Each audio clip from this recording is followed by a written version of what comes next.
من الشیطان الرجیم بسم اللہ الرحمن الرحیم فَلَيَعْلَمَنَّ اللَّهُ الَّذِينَ صَدَقُوا وَلَيَعْلَمَنَّ الْكَاذِبِينَ صدق اللہ العظیم۔ محترم حضرات، جیسا کہ ہم جانتے ہیں کہ رمضان المبارک کا مہینہ ایک ایسے وقت میں آیا ہے جبکہ دنیا میں ایک خوف، ایک سناٹا طاری ہے۔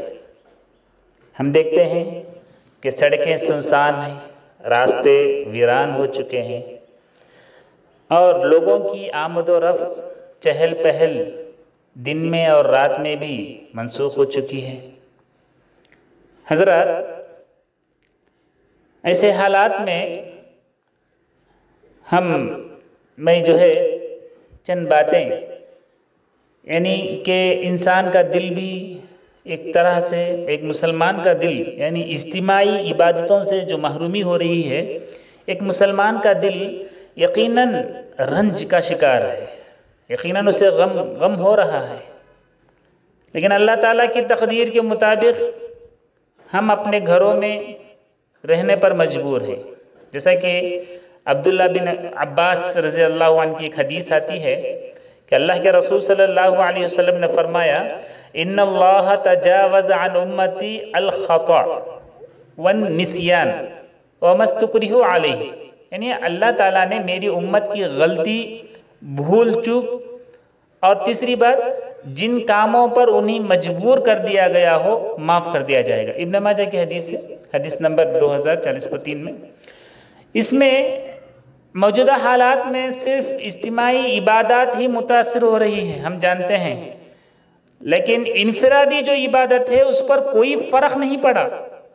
جمعہ اور جماعت پر پابندی تو عائد ہے، لیکن 5 وقت کی نمازوں اور جمعہ کے بجائے نماز ظہر کے ذریعے اللہ تعالیٰ کی عبادت کرنے کا موقع ہمیں اب بھی حاصل ہے۔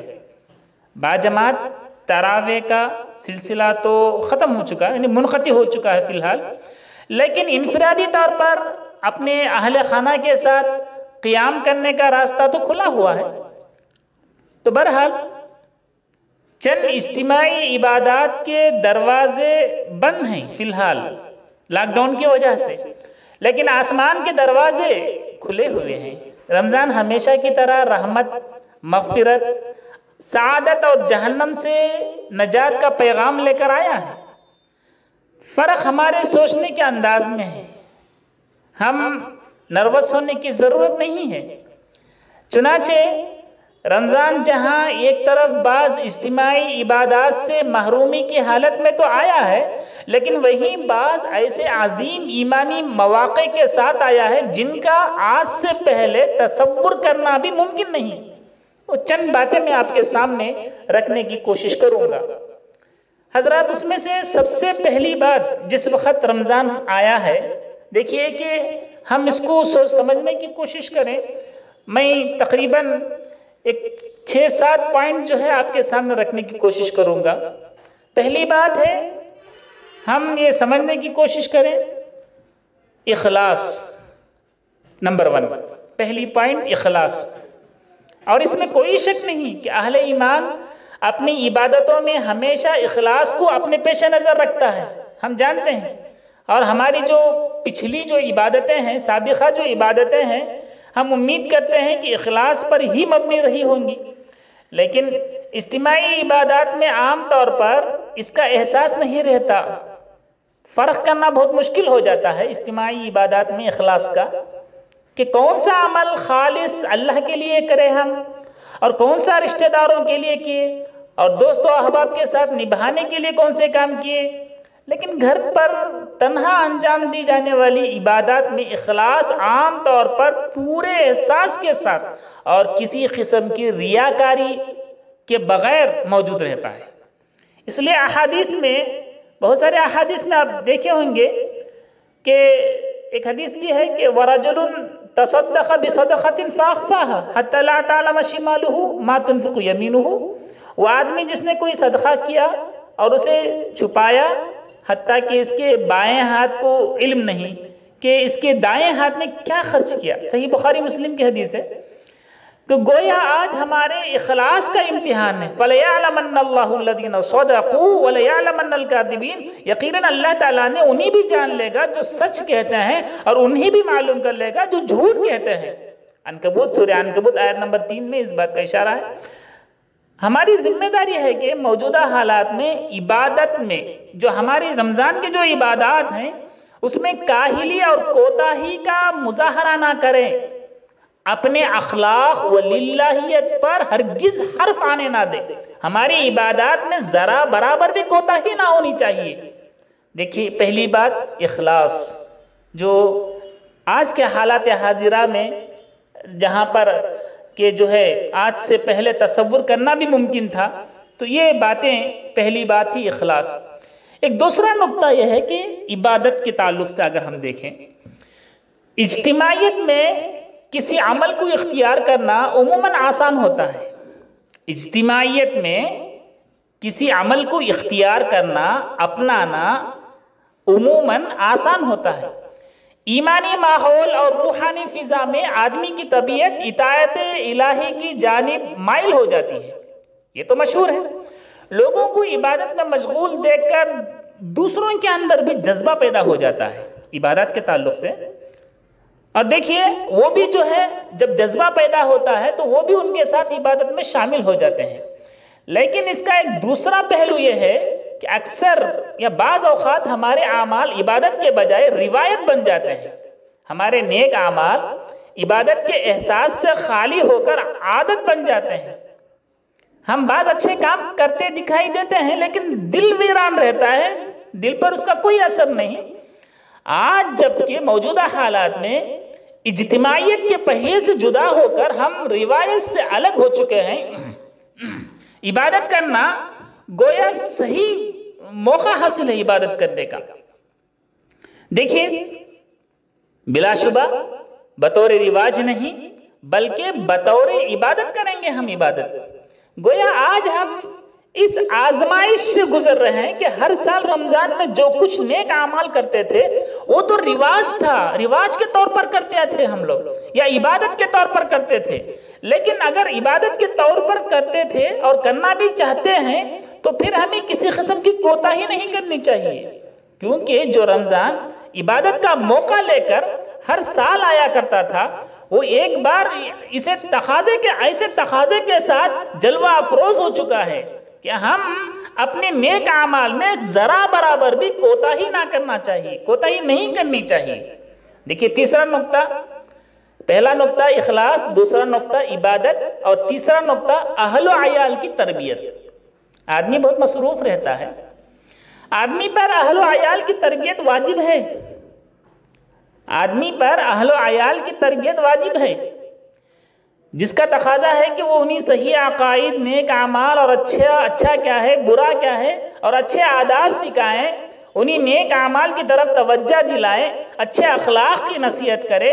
بہت لوگ اس ذمہ داری کی ادائیگی میں کوتاہی کا مظاہرہ کرتے ہیں. تجارت، ملازمت، کاروبار کی مصروفیات کی وجہ سے یہ جو اہم فرض تھا اہل و عیال کی تربیت، اس کو ادا کرنے سے یا ایک کما حق ہو، جیسا کہ اس کو ادا کرنے کا حق تھا، کہیں نہ کہیں قاصر ہے، کہیں نہ کہیں کمزور ہے.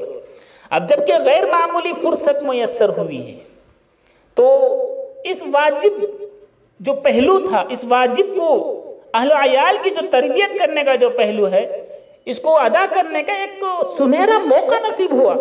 اگر اب بھی ہم اس ذمہ داری کو ادا نہیں کر سکیں گے تو اللہ تعالیٰ کے پاس ہم کیا جواب دیں گے، کیا عذر پیش کریں گے. چوتھا نقطہ یہ ہے کہ دیکھیے شب قدر کا حصول. شب قدر بندوں کے لیے اللہ تعالیٰ کی طرف سے ایک عظیم انعام ہے جس کی عبادت 1000 مہینوں کی عبادت سے افضل ہے. ہم جانتے ہیں یہ رحمت و مغفرت اور جہنم سے آزادی حاصل کرنے کی رات ہے. جو بندگان الہی اس کی اہمیت سے واقف ہیں وہ عام طور پر ملازمت سے رخصت لے کر یا کاروبار سے الگ ہو کر آخری عشرے میں جو طاق راتوں کا ہوتا ہے مکمل 10 راتوں میں جاگنے اور خوب اطاعت اور عبادت کرنے کا اہتمام کرتے ہیں. اس دفعہ جیسا کہ آج اس مرتبہ رمضان لاک ڈاؤن میں آیا ہے، اس دفعہ جو ہے سب کو اس کا موقع نصیب ہوا ہے۔ اس رات کے حصول کی کوشش کرنے کا شاید اس سے بہتر موقع جو آج کے حالات میں ہمیں حاصل ہوا ہے کبھی نصیب نہیں ہوا تھا۔ کاروبار، ملازمت، دوست و احباب اور رشتہ داروں سے الگ ہو کر ہم اپنے ہی گھروں میں بیٹھے ہیں۔ اگر ہم اسے یعنی شب قدر کا جو حصول ہے، شب قدر کو حاصل کرنے کی اگر ہم کوشش نہ کریں تو پھر کب کریں گے؟ فیہ لیلۃ خیر من الف شہر من حرم خیرها فقد حرم۔ اس میں ایک رات ہے جو 1000 مہینوں سے افضل ہے۔ جو اس سے محروم رہا وہی حقیقی محروم ہے۔ نسائی کی حدیث ہے۔ ایک 5واں نقطہ یہ ہے، ہمیں ایک اہم نقطہ بھی ہے، 5واں نقطہ سمجھنے کی کوشش کریں۔ اجتماعی عبادات کی اہمیت کا احساس ہونے لگا ہم لوگوں کو۔ اسلام میں اجتماعی عبادت بہت اہمیت رکھتی ہے۔ ان سے ہمیں شاعر الہی، شاعر اللہ جو ہیں اس کا اظہار ہوتا ہے۔ تعلیم و تربیت، آپسی تعلقات کی بہتری اور انفاق، اتفاق اور اتحاد جیسے بہت سارے دنیاوی و اخروی فوائد حاصل ہوتے ہیں ان چیزوں سے۔ لیکن پھر بھی کتنے ایسے مسلمان ہیں جو جماعت سے غافل رہتے ہیں، بلکہ جمعہ کی ادائیگی کے سلسلے میں بھی کوتاہی کا مظاہرہ کرتے ہیں۔ جمعہ خطبہ ختم ہو جانے کے بعد، نماز ٹہر جانے کے بعد کتنے مسلمان جماعت کو جاتے ہیں اور کتنے مسلمان جماعت اور نماز کی پابندی نہیں کرتے ہیں۔ دیکھیے انہیں احساس ہوتا ہے۔ اور دیکھیے حتیٰ کہ بعض رمضان میں بھی مساجد سے بھی مسلمان غائب رہتے ہیں۔ آج جبکہ ہم اجتماعی عبادت کے قیام سے روک دیے گئے ہیں، محروم کر دیے گئے ہیں، تو ان کا اہتمام کرنے والوں کے ساتھ ان میں غفلت سے کام لینے والے بھی رنج و غم کا اظہار کر رہے ہیں۔ کیا نمازی کیا بے نمازی تمام کے تمام رنج و غم میں ہیں آج، کہ ہمیں اجتماعی عبادت سے روک دیا گیا اور اسے اپنے لیے عذاب الہی تصور کر رہے ہیں۔ پتہ ہے آپ کو، کسی نعمت سے محرومی کی صورت میں اس کی اہمیت کا احساس ہوتا ہے۔ اگر نعمت اس سے چھین جاتی ہے تب چل کر اسے اس اہمیت کا، یعنی باجماعت نمازیں ادا کرنے کا، تراویح پڑھنے کا اور جمعہ ادا کرنے کا جو احساس ہے اسے اب اجاگر ہو رہا ہے۔ نعمت جب سامنے رہتی ہے اس کی اوقات نہیں معلوم ہوتی، اس کی بعد میں چل کر دیکھیں کسی نعمت سے محرومی کی صورت میں اس کی اہمیت کا احساس یقیناً بڑھ جاتا ہے۔ لہٰذا مستقبل میں جب ان عبادتوں کو انجام دینے کا موقع حاصل ہوگا، مسجدوں کے دروازے جب کھلیں گے، تو دیکھیے کہ ان کا اہتمام کرنے والوں کو چاہیے کہ اس پر قائم و دائم رہیں، اور جو ان کا جو اہتمام کرتے ہیں وہ پختہ عزم مصمم کریں کہ وہ ان کا جو نہیں کرتے وہ لوگ عزم مصمم کریں کہ آئندہ ہم باجماعت نماز ادا کریں گے۔ وہ ارادہ کرتے ہیں، اگر وہ اللہ تعالیٰ کے ساتھ سچے ہیں تو ان کے لیے بہتر ہے۔ فَلَوْ صَدَقُوا اللَّهَ لَكَانَ خَيْرًا لَهُمْ۔ ایک چھٹی بات یہ ہے اسلام کی فضیلت۔ اب ہم جانتے ہیں کہ کرونا وائرس کی وجہ سے مسلمان بلا شبہ نئے طرح کے حالات سے دوچار ہوئے ہیں۔ کم از کم گزشتہ 1 صدی میں پہلی دفعہ اس طرح کے حالات پیش آئے ہیں۔ عبادتوں کے ساتھ ساتھ بہت سے معاملات میں کئی طرح کے چیلنجز پیش آئے ہیں، لیکن اللہ کا شکر ہے کہ اہل علم نے بروقت رہنمائی کرتے ہوئے اس طرح کے حالات میں اسلامی احکام پر عمل کرنے کے طریقوں سے لوگوں کو بھی واقف بھی کرایا ہے، جس سے یہ بات سراسر واضح ہو جاتی ہے کہ اسلام میں ہر طرح کے حالات کی رہنمائی موجود ہے۔ یہ اسلام کی بہت بڑی فضیلت ہے۔ کیسے حالات میں کیسے جینا ہے یہ اسلام سکھاتا ہے۔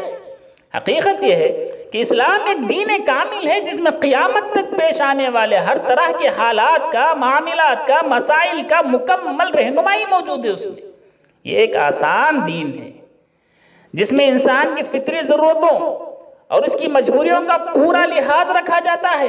یہ جب بھی کسی معاملے میں کوئی تنگی پیش آتی ہے وہاں آسانی موجود رہتی ہے۔ وَمَا جَعَلَ عَلَيْكُمْ فِي الدِّينِ مِنْ حَرَجٍ، سورہ حج آیت نمبر 78 اللہ تعالیٰ کہتا ہے کہ تم پر دین کے بارے میں کوئی تنگی نہیں ڈالی گئی۔ لہٰذا موجودہ حالات میں اسلام کی یہ خوبی نہایت واضح کے ساتھ اپنے سامنے آ جاتی ہے کہ یہ دین ہر طرح کے زمان و مکان کے لیے صالح اور آسانی اور راحت ہر طرح کی راحت پہنچاتا ہے، اور مصیبت تو اور ہر طرح کی مصیبت کے حالات میں جو ہے قابل عمل ہوتا ہے۔ لہٰذا ایک آخری بات بتا کر میں اپنی بات کو ختم کروں گا کہ قبولیت دعا، 7ویں پوائنٹ ہے قبولیت دعا۔ دعا ایک عبادت ہے، ہم جانتے ہیں، الدعاء مخ العبادہ۔ حاجتوں کی تکمیل، مصائب کو دور کرنے کے لیے، دیکھیے دعا میں ہم لوگ جس قدر عاجزی اور انکساری ہم پیدا کرتے ہیں، اس کی قبولیت کی امکانات بھی اسی قدر زیادہ ہوتے ہیں۔ موجودہ پریشان کن حالات میں، حالات حاضرہ میں یہ چیز خود بخود ہمارے اندر پیدا ہو چکی ہے۔ مسلمان پریشان ہے، مسلمان ہی نہیں، ہر عام خاص انسان پریشان ہے، تو یہ چیز خود بخود ہمارے اندر پریشانی کی حالت ہمارے اندر پیدا ہو چکی ہے، جس کی وجہ سے ہماری دعاؤں کی قبولیت کے امکانات بہت روشن ہو چکے ہیں، جس کا تقاضا ہے کہ ہم نہایت ہی عاجزی کے ساتھ کثرت سے دعائیں مانگنے کا اہتمام کریں۔ حقیقت یہ کہ انسان جس مصیبت و پریشانی سے فی الحال دوچار ہے، وہ اللہ کا عذاب ہے، تو استغفار کے ذریعے اٹھا لیا جائے گا۔ قرآن مجید میں اللہ تعالیٰ کہتا ہے وَمَا كَانَ اللَّهُ مُعَذِّبَهُمْ وَهُمْ يَسْتَغْفِرُونَ، سورہ انفال آیت نمبر 33 میں، کہ اللہ تعالیٰ ان کو عذاب نہیں دے گا اس حالت میں کہ وہ اللہ تعالیٰ سے مغفرت طلب کرتے ہو، استغفار کرتے ہو۔ اور اگر آزمائش ہے، دعا کی قبولیت کے نتیجے میں آسانی پیدا کر دی جائے گی۔ وَقَالَ رَبُّكُمُ ادْعُونِي أَسْتَجِبْ لَكُمْ، تمہارے رب کا فرمان ہے کہ مجھ سے دعا کرو، میں تمہاری دعاؤں کو قبول کروں گا۔ تو یہ جو توفیق اس رمضان المبارک کے مہینے میں ہمیں حاصل ہوئی ہے، اس کو ہم جانے نہیں دینا چاہیے، اس کا پورا اہتمام کریں۔ رمضان کی اختتام سے پہلے رحمت، مغفرت اور جہنم سے نجات حاصل کرنے کے ساتھ ساتھ دینی اور دنیاوی اعمال کی انجام دہی میں بھی حسب معمول آسانی سے ہم کنار ہو جائیں۔ ان اللہ لا یضیع اجر المحسنین، تو اللہ تعالیٰ جو کہتا ہے کہ محسنین کے اجر کو اللہ تعالیٰ کبھی ضائع نہیں کرے گا۔ اللہ تعالیٰ سے دعا ہے کہ اللہ تعالیٰ ہمیں سنت سے زیادہ عمل کرنے کی توفیق نصیب فرمائے۔